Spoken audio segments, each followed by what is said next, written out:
大家好，我係貝心大師，翻到嚟11月份嘅虛準探索危機42關啊，赫爾基德啊，哇，好有型喎！呢個進化版，我睡馬麗之後咧會有新角色抽，唔知會唔會係佢呢？今次嘅虛準探索危機咧，其實就比較容易通關嘅。36關之後咧，其實好多人都同我講話可以自動通關，唔需要手動。選擇卡牌咧，選頭3張啦，千祈唔好選提高生命速度攻擊嗰個啦。陣容方面咧就係逆靈、尼拉姆、卡奇同埋睡馬麗。照舊啦，我已經放棄咗插白雀呢個自學啦，白療武者嘅自學喺尼拉姆身上啦。咁佢咧係可以上到 debuff 嘅，所以咧我都有用到乘勢追擊啦喺尼拉姆身上。好，今期視頻就好簡單啦，記得 comment、like、subscribe 同 share 個 channel 啦，亦都打開你嘅小鈴鐺，有新片嘅時候就會通知你。下次見，拜拜。信不信我消解此生的罪孽？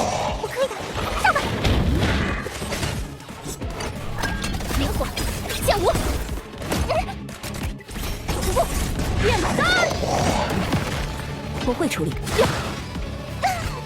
这就是雷霆的力量。安息，聆听解罪的咒言。信不信我消解此生的罪孽？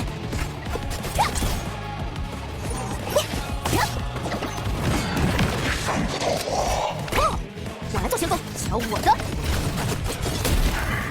不是，不会熄灭。安息，聆听解罪的，讨厌，这下可以发奖金了。